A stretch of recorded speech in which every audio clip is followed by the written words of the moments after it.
अपने चंचल मन को एवं चंचल उपयोग को स्थिर करने के लिए जिनवाणी माता के माध्यम से अपनी वर्तमान ज्ञान की पर्याय में सम्यक वेद ज्ञान उत्पन्न करते हुए शरीर और शरीर से भिन्न जितने भी चेतन अचेतन पदार्थ हैं उनका मुझ भगवान आत्मा से किसी भी प्रकार का कोई संबंध नहीं है।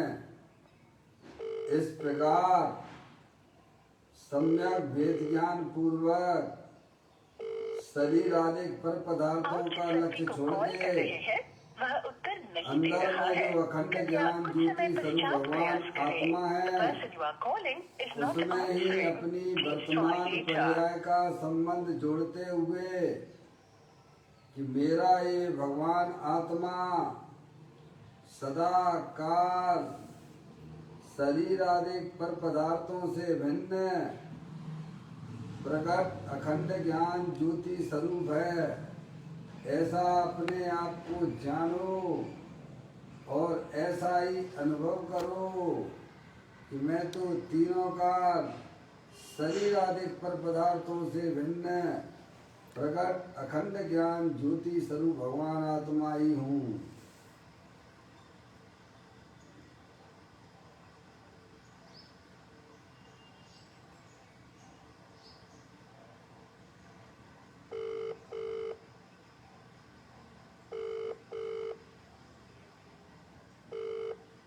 जिस व्यक्ति को कॉल कर रहे हैं वह उत्तर नहीं दे रहा है, कृपया कुछ समय पश्चात प्रयास करें। The person you are calling is not answering. Please try later.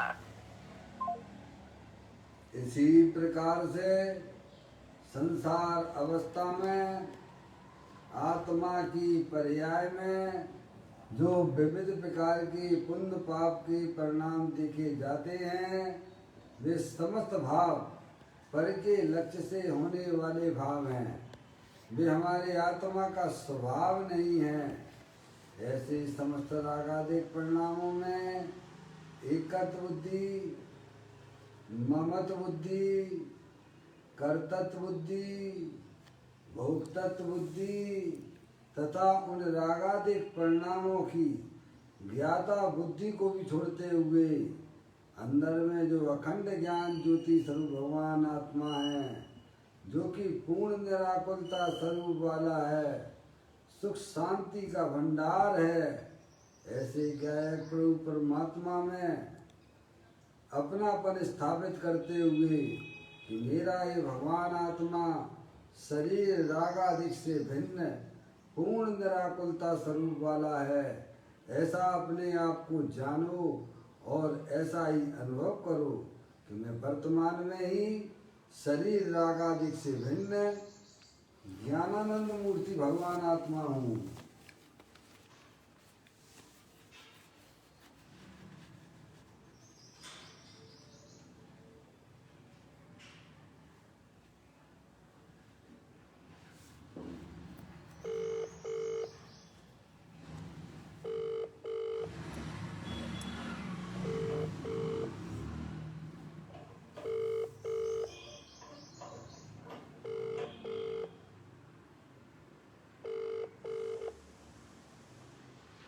इसी प्रकार से संसार अवस्था में आत्मा की पर्याय में जो पर के लक्ष्य से होने वाला ज्ञान है वह परलक्ष्य ज्ञान भी हमारी आत्मा का स्वभाव नहीं है, वह तो इंद्रिय जनित ज्ञान है।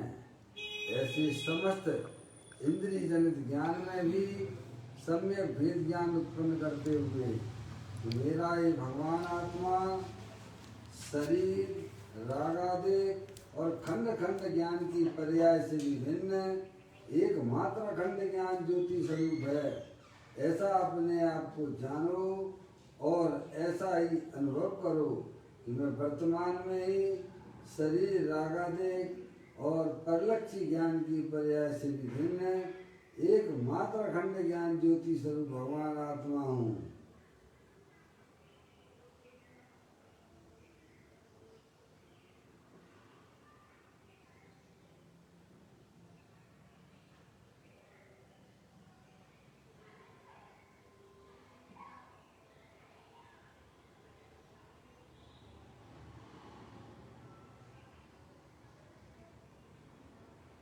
मेरे भगवान आत्मा में शरीर आदि पर पदार्थों का प्रवेश नहीं होता है। मेरे भगवान आत्मा में राग आदि परिणतियों का भी प्रवेश नहीं होता है। मेरे भगवान आत्मा में परलक्षी ज्ञान की पर्याय का भी प्रवेश नहीं होता है, क्योंकि मेरा ये भगवान आत्मा सदाकाल शुद्ध वितराग विज्ञान घन स्वरूप है। ऐसा अपने आप को जानो और ऐसा ही अनुभव करो कि मेरे आत्म स्वरूप के अंदर शरीर आदि पर पदार्थों का प्रवेश नहीं होता है। मेरे आत्म स्वरूप के अंदर राग आदि परिणतियों का भी प्रवेश नहीं है। मेरे आत्म स्वरूप के अंदर परलक्षी ज्ञान की पर्याय का भी प्रवेश नहीं है। मैं तो तीनों का शुद्ध वितराग विज्ञान घन स्वरूप भगवान आत्मा हूँ।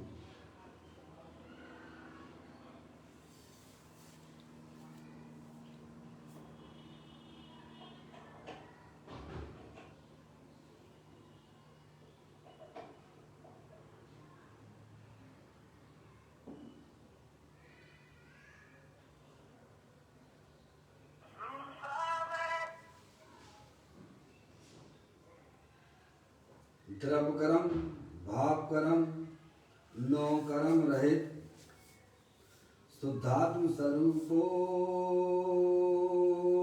हम। मेरा ये भगवान आत्मा तीनों काल ज्ञान वर्णादि 8 कर्मों से रहित है। मेरा ये भगवान आत्मा मोह राग देश की पर्याय से भी भिन्न है। मेरा ये भगवान आत्मा शरीर आदि 9 कर्मों से भी भिन्न है। मैं तो तीनों काल शुद्धात्म स्वरूप वस्तु हूँ। ऐसा अपने आप को जानो और ऐसा ही अनुभव करो। मैं वर्तमान में ही द्रव्य कर्म भाव कर्म 9 कर्म से रहे परम पवित्र शुद्धात्मा हूँ। ऐसा अपने आप को जानो और ऐसा ही अनुभव करो कि मैं एकमात्र परम पवित्र शुद्धात्मा ही हूँ।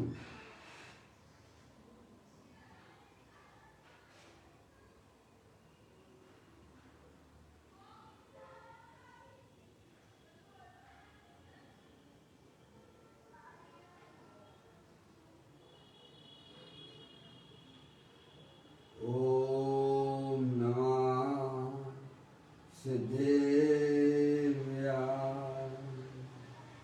ओम नमः सिद्धेव्याय। ओम नमः सिद्धेव्याय। चिंतामणि समस्तोयम का चैतन्य तत्वमान है। निज का करूं मैं चिंतवन निज का करूं श्रद्धान में। शुद्धात्माई देव है जो गुण अनंत निधान है। मैं स्वानुभव में देख लूं आत्मा स्वयं भगवान है। मैं स्वानुभव में देख लूं आत्मा स्वयं भगवान है।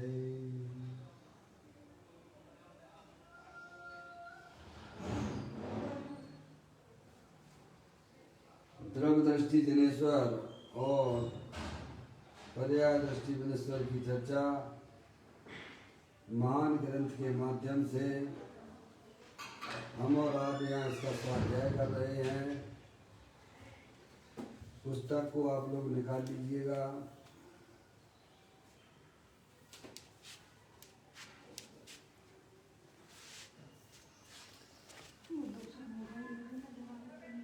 आज का बोल है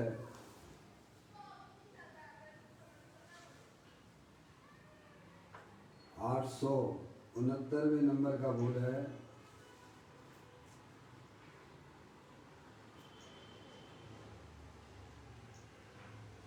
पेज नंबर 197 पे यह बोल आया है। मैं पढ़ता हूँ।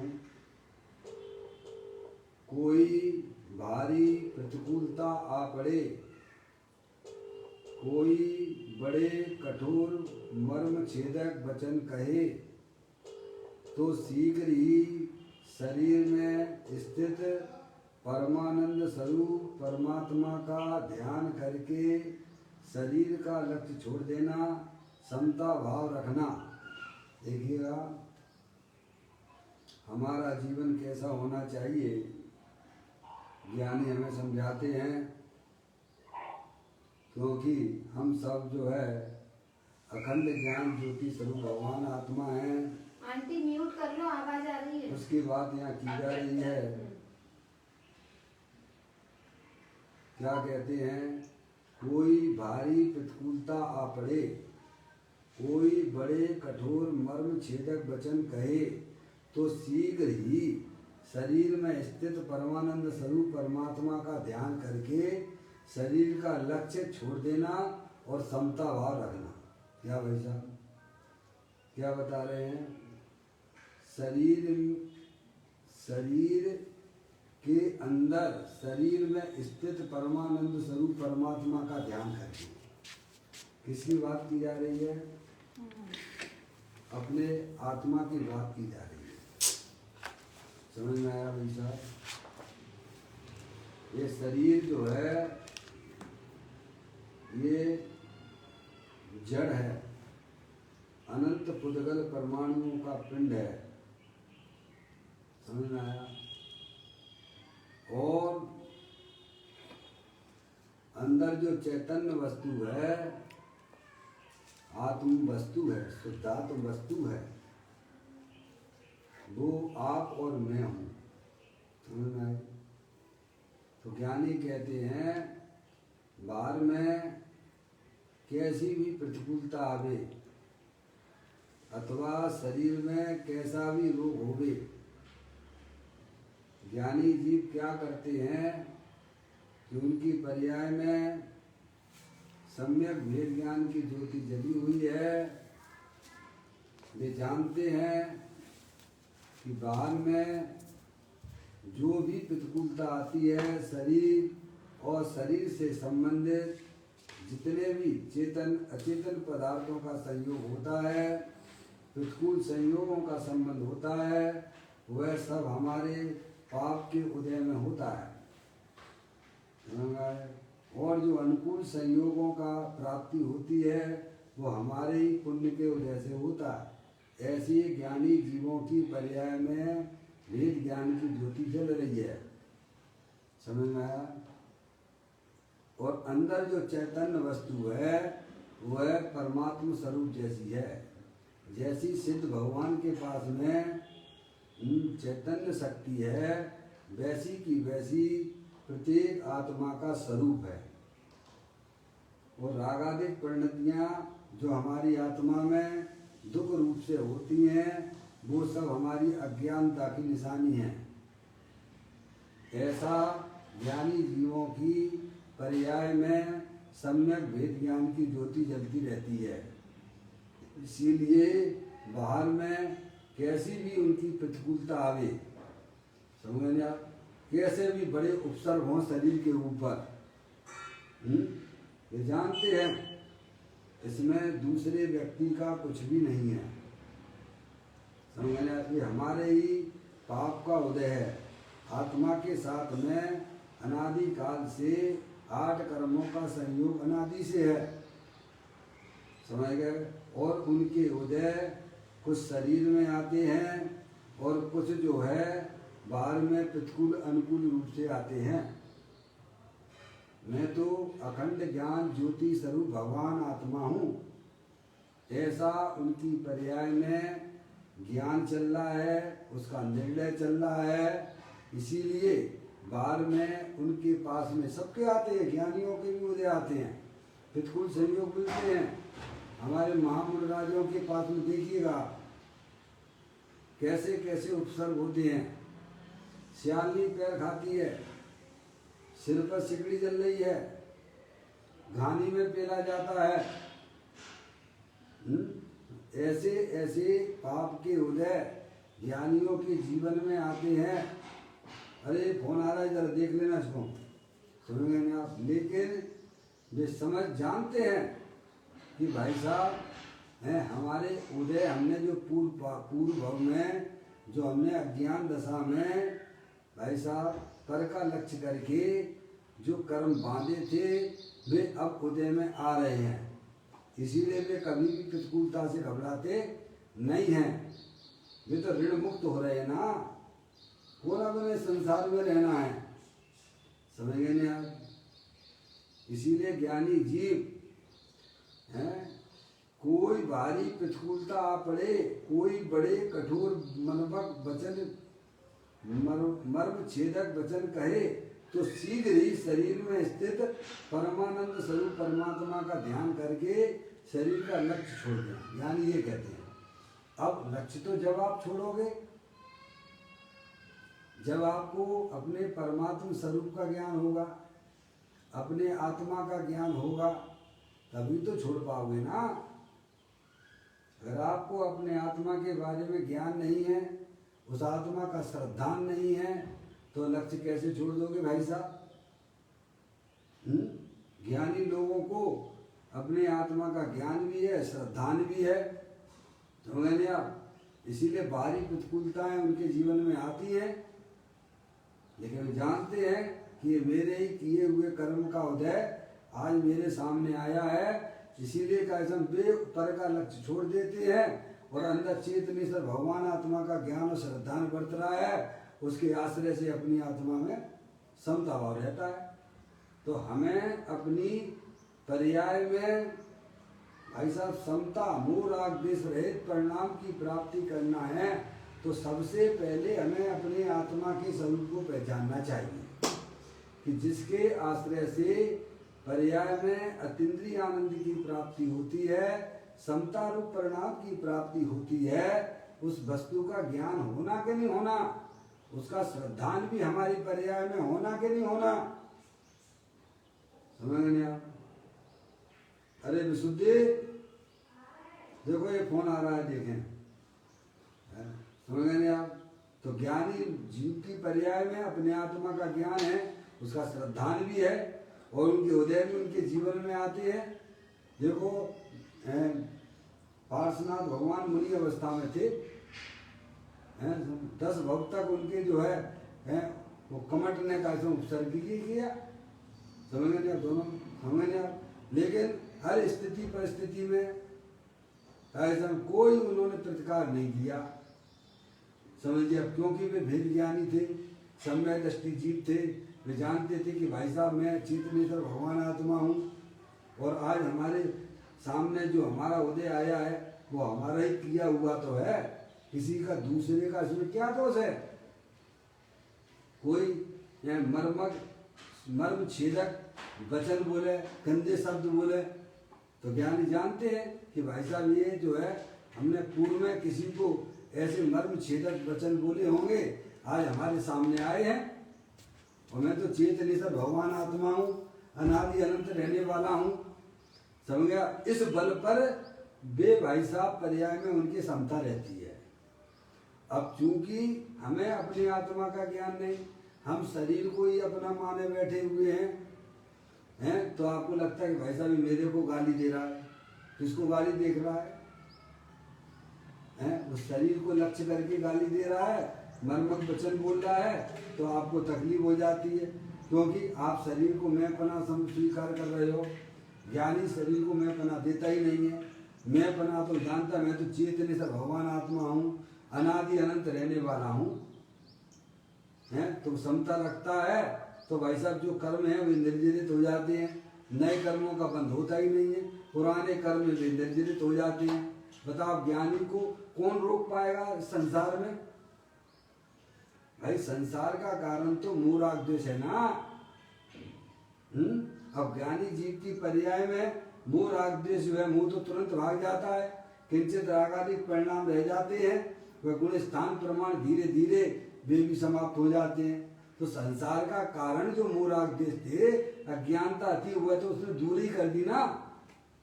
समझे, वो जानता है कि मैं अनादि अनंत रहने वाला भगवान आत्मा हूँ, चेतनेश्वर पदार्थ हूँ। समझ गए यार, इस बल पर वह कैसा में संसार से संसार को जीत लेता है। समझ गए आप, किसके? आपने आत्मज्ञान के बल पर, अपने आत्मा के श्रद्धान के बल पर। क्या आप सोचिए, ये काम तो आपको भी करना पड़ेगा, मुझे भी करना पड़ेगा, जितनी जल्दी कर। इसके बिना भाई साहब किसी को भी पर्याय में सुख शांति और समता की प्राप्ति होने वाली नहीं है। समझ गए ना? अपने आत्मा के स्वरूप को पहचाने बिना कोई भी जीव अपनी पर्याय में समता अतीन्द्रिय आनंद की प्राप्ति कर ही नहीं सकता है, क्योंकि अतीन्द्रिय और समता रूपी परिणाम की प्राप्ति जो अपना ज्ञायक प्रभु परमात्मा है, जो कि तीनों काल समता स्वरूप है, अतीन्द्रिय आनंद स्वरूप है। समता रमता उरदता ज्ञायकता सुखवास वेदकता चैतन्यता, ये सब जीव मिला। वो कैसे टूटेगी आप बताइए? आप रहोगे तो आत्मा ही, जानने देखने वाले पदार्थी रहने वाले हो, कुछ और हो जाओगे तो फिर कोई बात नहीं भैया, कोई जरूरत नहीं है आत्मा को जानने की आपको। तुम आत्मा थे, आत्मा हो और आत्मा ही रहोगे। समझ में आया? चाहे जितने बार में कितना भी घूम फिर लो, चाहे कितना भी परद्रव्य को अपना मान लो, और चाहे कितना परद्रव्य का लक्ष्य करो, भाई साहब आप आत्मा थे, आत्मा हो और आत्मा ही रहोगे। समझ गए? तो बेवकूफी के धंधे छोड़ दीजिएगा, अपने आत्मा का परिचय कीजिएगा, तभी आपकी पर्याय में होने वाले दुखों का, मोह राग द्वेष के परिणामों का अभाव होगा। सर्वप्रथम जीव को क्या करना चाहिए? धर्म के नाम पर अपने आत्मा का ज्ञान करना चाहिए। समझ में आया? लेकिन इन चीजों की ज्ञानी समझते, ज्ञानी महत्व देते हैं, जानते हैं कि मेरी जो चैतन्य वस्तु है देव देवल में विराजमान, जो कहा यहाँ जिस शब्द का उपयोग किया गया है, कोई भारी प्रतिकूलता आ पड़े, आती है ना भाई साहब, सभी के जीवन में आती है, हमारे महापुरुषों के जीवन में भी आई है, हमारे नायक पार्श्वनाथ भगवान के जीवन में आई कि नहीं आई? बोलिएगा आप। और हम आप तो लगते कहाँ हैं? यहाँ तो घड़ी घड़ी प्रतिकूलताएं आप देखने को मिलती हैं। शरीर ही रोगों का घर है। बोलो आप, कितने रोग हैं शरीर में आपको पता है? भूल गए होंगे, आंकड़े हमने बताया था 5 करोड़ 5,99,584 तो इस शरीर में रोग बस रहे हैं। आपके 2-4 रोग अगर आपको जानकारी में आ गए तो आप बिल्कुल मुरझा से जाते हो। क्या हो जाता है भाई साहब? ज्ञानी कहते हैं ये शरीर तो रोगों का घर है, और तुम्हारी जो चैतन्य वस्तु है वह आनंद मूर्ति है। समझ में आया भाई साहब? इसीलिए ज्ञानी जीव अपनी पर्याय में सम्यक वेद ज्ञान की उत्पत्ति करते हैं, और ये फिर रागादिक परिणतियां ध्वस्त होती चली जाती हैं। समझ? ये काम करना। तो यहाँ कहते हैं कि आपको अपनी पर्याय में अतीन्द्रिय आनंद की प्राप्ति करनी है, शांति की प्राप्ति करनी है, समता भाव की प्राप्ति करनी है, तो उसका उपाय बताते हैं। ये उपाय नहीं है कि भाई साहब पंचेंद्रिय के विषयों की तरफ भागना, जो हम 24 घंटा भागा करते हैं। हमारी पर्याय का भागना हमारे ज्ञायक प्रभु परमात्मा की तरफ होना चाहिए था। और हम किधर भाग रहे हैं? संयोगों को इकट्ठा करने में लगे हुए हैं। काय में लगे हुए हो भाई साहब? काय के लिए लगे हुए हो? सुख मिल जाएगा। अरे जिनके पास संयोग है वे कितने सुखी हैं। कम से कम 10 मिनट जाके उनके पास में बैठ के तो देख लो, दूर के ढोल सुहाने लगेंगे। आपको लगता है वे सुखी हैं, वे सुखी नहीं है, महा दुखी हैं। संयोगों में इस आत्मा का सुख नहीं है। सुख स्वरूपी भगवान आत्मा दे देवल में विराजमान है। उसका ज्ञान करो, उसका श्रद्धान करो। क्या फिर कैसी भी प्रतिकूलताएं ज्ञानी के जीवन में आती हैं क्योंकि यह आत्मा अनादि का है। बैरमुखी होकर इसने बहुत सारे कर्मों का भाई साहब अपनी आत्मा के साथ में बंधन किया है। और उनके उदय आएंगे समय समय पे कि नहीं आएंगे। कुछ शरीर में भी आते हैं और कुछ बाहर शरीर के बाहर भी प्रतिकूल संयोग मिलते हैं। तो ज्ञानी कभी भी उनसे डरते नहीं है, जानते हैं कि भाई साहब ये सब जितने भी उदय हमारे पास आ रहे हैं सब पूर्व में हमने अज्ञान अवस्था में बांधे थे, आज उनके उदय आ गए हैं और मैं समर्थ हूं। आज मैंने अपनी आत्मा को पहचान लिया है कि शरीर मैं नहीं हूं, मैं तो एकमात्र अखंड ज्ञान ज्योति स्वरूप हूं।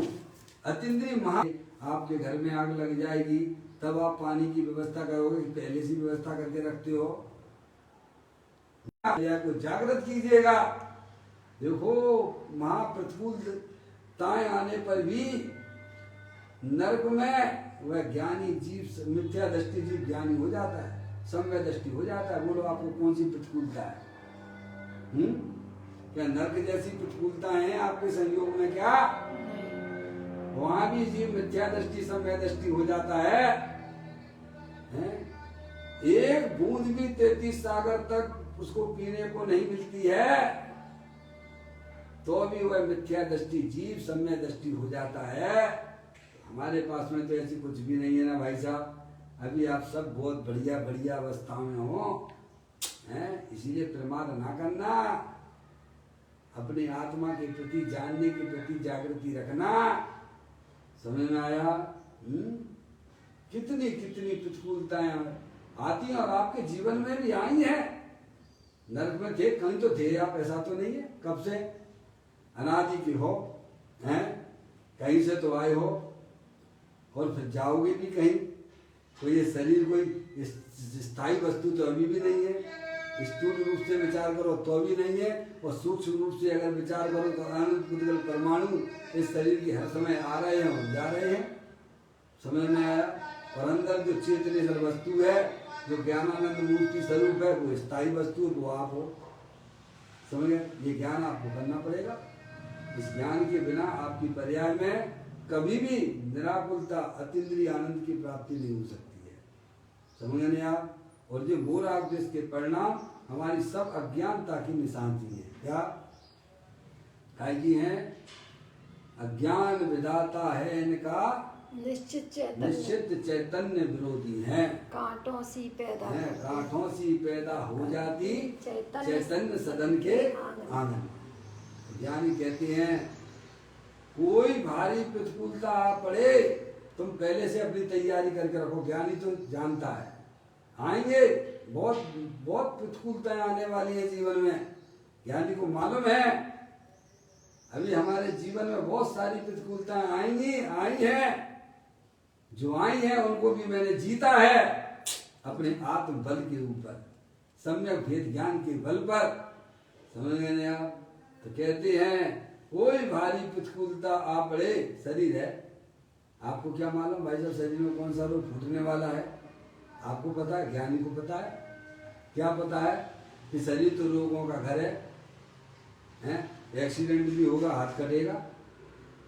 क्या भाई साहब? अगर उदय में है, कर्म बना है तो वो भी आएगा, हाथ भी कटेगा, पैर भी कटेगा। समझ में आप? ज्ञानी जानता है कर्मों का संबंध अगर इस प्रकार का है तो वो आएंगे उदय में। तो घबराने की क्या जरूरत है? अब मैं सक्षम हो गया हूं ना, अरिहंत परमात्मा की शरण में आ गया हूं ना, वेद ज्ञान की ज्योति जला ली है ना, इसलिए ज्ञानी कर्मों से कभी डरते नहीं है। उन्हें मालूम है हमारे जीवन में अभी आने वाले हैं, बहुत बहुत से उदय आने वाले हैं, लेकिन मैं डटा रहूंगा। समझ में आया भाई साहब? चैतन्य स्वभाव को पर्याय ने जो पकड़ बनाई है अंदर, वह पकड़ गजब की है। कहते हैं कोई भी भारी प्रतिकूलता पड़े, कोई बड़े कठोर मर्म छेदक वचन कहे, हमारे मुनराज के ऊपर जब वे आज प्रक्रिया में जाते हैं, हार के लिए गमन करते हैं, तब कैसे बहुत से लोग मर्म छेदक भी वचन बोल देते हैं उनसे। क्या भाई साहब बोलते हैं कि नहीं बोलते हैं? अरे भाई इनको यहाँ रहने की क्या जरूरत है? ये तो वहाँ जंगल में रहे, निर्वस्त्र क्यों रहते हैं? उनको सुनाई भी देते हैं, लेकिन सब जो है जानते हैं भाई ये जो है सब बेचारे भूले हुए भगवान हैं, इनको कुछ पता नहीं है। समझे? कोई शराब पीने वाला अगर तुमको गाली दे तो तुम उसके साथ कैसा व्यवहार करोगे? क्यों? आपके सामने कोई दारू पी के आपको गंदे वचन बोले तो आप उसके लिए क्या बोलोगे? कुछ नहीं बोलेंगे कि पागल हैं? है। जानते हैं भैया पागल है बेचारा, है मदहोश है, दारू पिए हुए है, इसको बेचारे खुद भी पता नहीं कि ये कौन है, हैं? ऐसे ही ज्ञानी जीव भी मोह जीवों के मर्म छेदक वचन को जानते हैं कि भूले हुए अज्ञानी जीव हैं, ये हैं तो स्वभाव से भगवान आत्मा, इसीलिए उनको कोई भी प्रभाव उनका पड़ता नहीं है। भूले हुए भगवान छह। समझ में आया? जब इनको कैसा में माँ जन्मानी माता का आशीर्वाद मिलेगा तब ये भी कैसा में भगवान पर्याय में प्रकट हो जाएगा, तो भगवान दशा भी प्रकट कर लेंगे। कोई बहुत बड़ी बात नहीं है, मैं कह रहा हूँ आपसे। वेद ज्ञान की जरूरत है। ज्ञानी जीवों की पर्याय में जो समता रूपी परिणाम की प्राप्ति होती है वह सब आत्मा के ज्ञान के बिना होती है, बिना नहीं होती है। आत्मा का ज्ञान और श्रद्धान उनकी पर्याय में चल रहा है। तो कहते हैं कोई भारी प्रतिकूलता पड़े, कोई बड़े कठोर मर्म छेदक वचन कहे तो शीघ्र ही शरीर में स्थित, क्या भाई साहब कहाँ ले जाते हैं अपने उपयोग को? देखिएगा आप, हैं आपको कोई कहे तो आप उसी को पकड़ के बैठ जाओगे। किसको? कि इस साहब ने, इस व्यक्ति ने ये मेरे को ऐसा कहा, मैं देखूंगा इसको क्या करूंगा, और काय का चिंतन करते हो तुम? चिंतन करते रहते हो। किधर उपयोग जाता है? अगर आपको जो 10 साल पहले किसी ने चांटा मार दिया हो, आपको गाली दे दी हो, अभी तक आपको याद है, और ज्ञानी जी झटकार के खड़ा हो जाता है। क्या हो जाता है? ये ज्ञानी की ज्ञान की पर्याय में कला आ गई। समझे? वो कभी अपने ज्ञान के ऊपर लेता ही नहीं है, वो तो झटकारना जानता है। क्या जानता है? समझ नहीं आप? जिनके माथे भार वे डूबे मझधार में, और हम तो हो गए पार घों भार को भार। समझ गया? जिनने गाली दी है भाई साहब उनकी बात को बिल्कुल इग्नोर कर देता है, और हम 24 घंटा उसी को याद करें। घर में लड़ाई झगड़े हो जाते हैं ना, तो किसको याद करते रहते हो? वही को। बोलो हैं? पर ज्ञानी जीव उनका लक्ष्य नहीं करता है। ज्ञानी जीव को अपनी आत्मा का ज्ञान है, अपनी आत्मा का श्रद्धान है। समझ गया? वो इग्नोर कर देता है और अपनी पर्याय को अपने ज्ञायक प्रभु परमात्मा जो दे देवल में विराजमान है, शाश्वत है, वहां अपने उपयोग को ले जाता है। तो वहां ले जाता है तो पर्याय में भाई साहब वह कसाय रूप परिणाम नहीं होता है, वहां पे तो निर्मलता रूप परिणामों की उत्पत्ति होती है। बताइए आप कितना अंतर है? वही चीज आपके पास में है, वर्तमान पर्याय है। अज्ञानी की वर्तमान पर्याय क्या काम करती है? प्रतिकूल संयोगानों पर, मर्म छेदक वचन बोलने पर वो उन्हीं को याद किया करती है, उन्हीं का लक्ष्य किया करती है। पर ज्ञानी जानते हैं कि हमारे पाप के वजह से सारे संयोग मिले हैं, वे भाई साहब इनका किसी भी प्रकार का दोष नहीं है, वे वहां से अपना लक्ष्य हटा देते हैं भाई साहब, और अपने ज्ञायक प्रभु परमात्मा तो कहते हैं शरीर में स्थित परमानंद स्वरूप परमात्मा। कैसी है वस्तु शरीर के अंदर भाई साहब? परम आनंद को देने वाली अतीन्द्रिय आनंद स्वरूप है, स्थायी वस्तु है। समझ गए आप? तो कहते परमानंद स्वरूप परमात्मा का ध्यान करके, ध्यान यानी पर्याय का झुकाव अपने ज्ञायक प्रभु परमात्मा की तरफ हो गया, उसी का नाम ध्यान है। एकाग्र चिंता निरोधो ध्यानम, क्या जहाँ उपयोग पर्याय का मुख अपने ज्ञायक प्रभु परमात्मा की तरफ होता है, उसी का नाम धर्म ध्यान है, और वही वास्तव में शुक्ल ध्यान का रूप धारण करता है। अज्ञानी जीव हैं बाहर में प्रतिकूलता आने पर मर्म छेदक वचन सुनने पर का लक्ष्य करके आर्त ध्यान और रौद्र ध्यान करते हैं। क्या करते हैं देखिएगा आप, कमाल पर्याय का।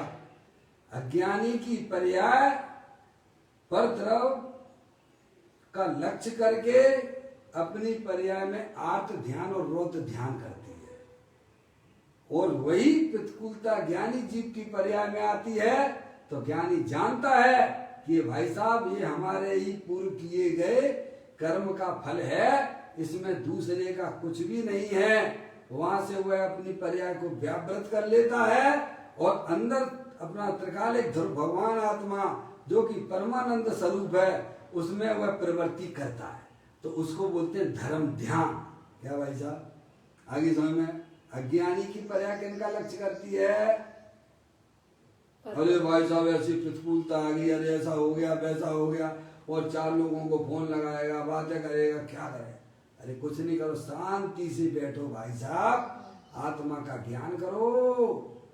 सबके साथ में पाप के उदय आते हैं, ज्ञानियों के भी आते हैं, पर तुम्हें अपनी आत्मा का ज्ञान नहीं है तो तुम जो है बिल्कुल पेशेंस अपना खो चुके हो। हैं समझ में आई? ज्ञानी चिंतन की धारा में चले गए हैं, अंदर में अध्यात्म की धारा बह रही है, अंदर तथ्यों की धारा बह रही है। समझ गए नहीं आप? ये काम हमें क्यों नहीं लगता है? अंदर में जिनवाणी माता को सुनिए और उसमें अपने उपयोग को लगाने का प्रयत्न कीजिए, तो आपकी पर्याय में जो ज्ञानी की पर्याय में जो अतीन्द्रिय आनंद की प्राप्ति होती है सब जीव प्राप्त कर सकते हैं। समझे ना? संगी पंचेंद्रिय तक तो सभी जीव प्राप्त कर सकते हैं, असंगियों की बातें छोड़ दीजिएगा। और हम संगी पंचेंद्रिय वो फैसिलिटी हम कर सकते हैं। मन का उपयोग कीजिए ना, हम तो मन का दुरुपयोग करते हैं। सही बात है, दूसरे के क्या विचार कोई भी आ गया आपको गाली गलौज कर गया तो बस उसी के बारे में सोचा करते हैं, उसी के बाद ऐसा कर दें वैसा कर दें, मैं इसका वैसा कर दूं। तो आप बताओ तुम जो कौन सा ध्यान कर रहे हो? आर्त ध्यान कर रहे हो कि रौद्र ध्यान कर रहे हो कि धर्म ध्यान कर रहे हो? कौन सी ध्यान कहा जाएगा तुम्हारा? वो पल का लक्ष्य करके जो आप कर रहे हो, चिंतन करते हो, विचार करते हो, नीति में बैठाते हो, वो कौन सा ध्यान कहलाएगा? वह आर्त ध्यान और रौद्र ध्यान की बन जाएगा। समझ में आएगा? ज्ञानी जीव के जीवन में भी भाई साहब प्रतिकूल संयोग आते हैं, मर्म छेदक वचन भी वह सुनने को मिलते हैं। अरे अरे तमाम अपने से नीचे वाले लोग भी हैं, मान लो अफसर भी है, कोई ज्ञानी जीव है, इंजीनियर है, डॉक्टर है, तो भाई साहब चाहे कोई भी कुछ भी कह जाए, बताइए आप तो सुन लेते हैं, जानते हैं बेचारा जो है उसको कुछ पता नहीं है। समझ गए नहीं आप? और मैं तो चेतनेतर भगवान आत्मा हूँ, तो इस बल पे वो आगे बढ़ जाता है और वो उसी को विचार करता रहता है, कल मैं देखूंगा, फिर इसका ऐसा करूंगा, मैं फिर वैसा करूंगा। भाई साहब मैं कहता हूँ कि जितना यह जीव भाई साहब कर्म के उदय के समय बंद नहीं करता है, जितना उनके कर्म के उदयों को विचार विचार कर करके कर्मों का बंद करता है। सही बात है। कर्म के उदय तो हर समय आते हैं चले जाते हैं, और उन घटनाओं को याद कर करके इतने कर्मों का बंद करता रहता है। भाई साहब ज्ञानी के पास में कला है, वो झटकार देता है, ये उसके पास में कला है। सही बात है। समझे? ज्ञानी आत्मा को भी जानता है, आत्मा के साथ में रहने वाले 8 कर्मों को भी जानता है, उनके उदयों को भी जानता है। अज्ञानी जीव को न तो आत्मा का पता, न कर्मों का पता, और न उन्हें उदयों को पहचानता है, इसीलिए उसमें वो उलझता चला जाता है। क्या है?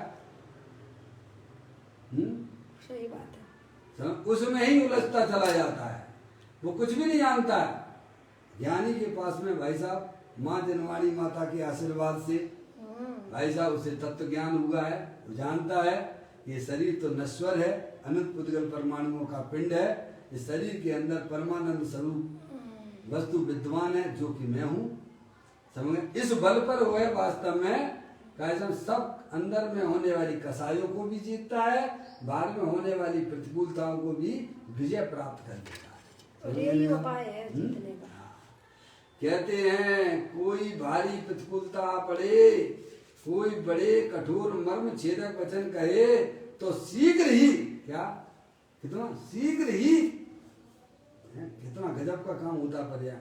शीघ्र ही शरीर में स्थित परमानंद स्वरूप परमात्मा, समझे, स्थायी वस्तु है उसका देह जीवन में विराजमान एक ही स्थायी वस्तु है, वह आत्म वस्तु शुद्धात्मा परमानंद स्वरूप अतीन्द्रिय आनंद स्वरूप अनंत शक्तियों के भंडार वाली है, समझे। तो क्या शीघ्र ही शरीर में स्थित परमानंद स्वरूप परमात्मा का ध्यान करके, यानी अपने उपयोग में अपने ज्ञायक प्रभु परमात्मा को बसा कर, समझे नहीं आप। अब उसकी पर्याय का जो लक्ष्य है, आश्रय है, अपना त्रिकालिक ध्रुव भगवान आत्मा है। क्या समझे, बिल्कुल चुपचाप जाने दो, चलने दो। क्या है, मुझे तो भाई साहब मोक्ष मार्ग रूपी पर्याय प्रकट करके भाई साहब, और मोक्ष पर्याय प्रकट करनी है। उसका तो एक ही देह है, समझने आप। वर्तमान का जीवन हमारा पर्याय का अतीन्द्रिय आनंदमय हो, वह अतीन्द्रिय आनंदमय अपने ज्ञायक प्रभु परमात्मा के आश्रय से होता है। तो कहते हैं शरीर में स्थित परमानंद स्वरूप परमात्मा का ध्यान करके शरीर का लक्ष्य छोड़ देना। क्या करना, अनादिकाल से तुमने शरीर को अपना माना है, ये उल्टे संस्कार पड़े हुए हैं। वह सम्यक बातें आप जब सुनोगे तो शरीर का लक्ष्य छूट जाएगा। सबसे पहले शरीर की रुचि छूटती है और आत्मा की रुचि अंदर में जागृत होती है, समझे नहीं आप। फिर किंचित रागादिक परिणाम ज्ञानी जीवों के जीवन में रहते हैं, वे भी सब भेद ज्ञान के द्वारा उनको भी खत्म करते हुए आगे बढ़ते हैं, समझे नहीं आप। तो कहते हैं करके शरीर का लक्ष्य छोड़ देते हैं। क्या कर देते हैं, शरीर का लक्ष्य छोड़ देते हैं, चैतन्य का लक्ष्य करते हैं। चैतन्य का आत्मा का लक्ष्य, शरीर का लक्ष्य छूट जाता है। पर्याय में होता है, सही बात, हाँ होता है, पर्याय में होता है, समझे ना। शरीर का लक्ष्य छोड़ देता, अंदर चेतनेश्वर भगवान आत्मा जिसको पर्याय में प्राप्त हो गया है। भाई साहब बताइए आप, अरे ये तो चलते ही रहेंगे ना जब तक हमारे आत्मा के साथ में आठ कर्मों का संयोग है। उनके उदय भी हर समय आते रहते हैं भाई साहब, घबराने की बिल्कुल जरूरत नहीं है। शरीर में बुखार भी आएगा तो रोगों का घर, मैंने तो आपको बोल दिया ना, क्या देह व्याधि मंदिरम आनंद मंदिर आत्मा। तो अपने आनंद के मंदिर को देख देख के क्या खुश रहो। अब ये हो जाता है। तो कहते हैं शरीर का लक्ष्य छोड़ देना, और फिर क्या होगा, समता भाव रखना। क्या रखना, किसके बल पर, अपने आत्मा के बल पर। किसके बल पर समता आती है, अपने आत्मा के ज्ञान और श्रद्धान के बल पर समता आती है, समझ गए आप। जिन्हें अपने आत्मा का ज्ञान नहीं है, श्रद्धान नहीं है, जिसने मेरे को गाली दी है, अरे तेरे को कहाँ गाली दे दी, तू कौन है ये बता पहले। अमूर्तिक प्रदेशों का पुंज, प्रसिद्ध ज्ञानादि गुणों के धारी, अनादि निधन वस्तु आत्मा आप हो। आपको वो देख ही नहीं सकता, गाली देने की बात तो अलग हो गई। आप वो कोई आपके ऊपर कोई शरीर पर कोई छेदन वेदन भी करता है तो भी भाई साहब आपको कहाँ होती है, आप तो अमूर्तिक पदार्थ। पर ये ज्ञान नहीं है ना हमारे पास में, ज्ञानियों के पास में ज्ञान है, इसीलिए देखो मैं घानी में पेल देते हैं, सर में सिर पर जो है सिगड़ी जल जाती है। बताइए आप, तो अभी उनकी पर्याय में आपने कभी देखा क्रोध आदि होते हुए देखिए आप, बताइए किसके बल पर, है मरा हुआ सर्प डाल दिया तो भी देखिए आप, जहाँ बैठे वहाँ बैठे हैं, चींटियाँ घर बना लेती हैं, बिल्कुल लोग ऐसे रहते हैं। कभी आपने देखा क्रोध आदि करते हुए देखे है क्या, नहीं देखे। क्यों नहीं देखे, क्योंकि उनकी पर्याय का जो लक्ष्य है अपना अंदर जो अखंड ज्ञान ज्योति स्वरूप है, जो कि परमानंद स्वरूप है, समझे ना। उसका लक्ष्य करने पर पर्याय में समस्त कसाएं, समस्त अज्ञानता वह ज्ञानी जी जीत लेता है, और वह मोक्ष मार्ग में बढ़ता हुआ अपनी पर्याय में केवल ज्ञान और सिद्धि की पर्याय भी वह प्राप्त करने वाला है। इस प्रकार से समस्त कसायों को जीतने का एकमात्र उपाय है सम्यक भेद ज्ञान। क्या है, सम्यक भेद ज्ञान। और सम्यक भेद ज्ञान की उत्पत्ति माँ जनवाणी माता के माध्यम से ही होती है। इसीलिए हमें अपनी बुद्धि को माँ जनवाणी माता के द्वारा अपने आत्मा के स्वरूप को पहचान कर पर्याय में सम्यक भेद ज्ञान की ज्योति जलाइए, और अंदर जो अखंड ज्ञान ज्योति सब तीनों काल विद्यमान है, तब वो भजनों में आपके आता है।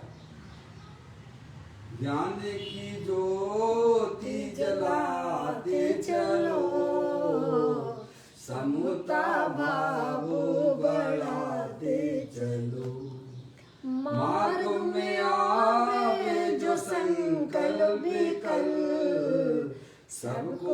पर में खपाते चलो। अब बताओ इसमें आपका क्या लगता है भाई साहब? सब पर में खपाते चलो। कोई आपको ऐसा काम तो करने के लिए नहीं कहा जा रहा है। आप सच्ची समझ पैदा कीजिए। जब तक आपकी आत्मा की पर्याय में सच्ची समझ की प्राप्ति नहीं होती है, तब तक आपके संसार चक्र कभी मिटने वाला नहीं है। आत्मा की पर्याय में होने वाले जो दुख की पर्याय, उसका भी अभाव नहीं होगा। इसीलिए हमें माँ जनवाणी माता के द्वारा सच्चा ज्ञान करके अपने आत्मा के स्वरूप को हमें पहचानना चाहिए। मेरी चैतन्य वस्तु तीनों काल परमानंद स्वरूप है, ज्ञान का भंडार है, अनंत शक्तियों का भंडार है। समझा? शरीर रागादिक तो हमारी आत्मा से अत्यंत भिन्न है। ऐसा सच्चा ज्ञान करके अपने गायक प्रभु परमात्मा का आश्रय लेना, यही समस्त जितने भी सम्यक जितने भी सिद्ध परमात्मा हुए हैं, सब अपने आत्मा के आश्रय से ही बने हैं। और जितने भी होंगे सब जो है अपने आत्मा के आश्रय से ही वास्तव मुक्ति को प्राप्त करते हैं। वो चीज़ हमारे पास में भी है। हमें अपना समय अन्य जगह ना लगाते हुए तत्व की बातों में लगाने में ही हमारा हित है। इस प्रकार ये चर्चा को पूरी करता हूँ। कल फिर एक नई चर्चा के साथ में। निज निधि ने जो मैं बताई, ये अनंत अनंत उपकार है, उसके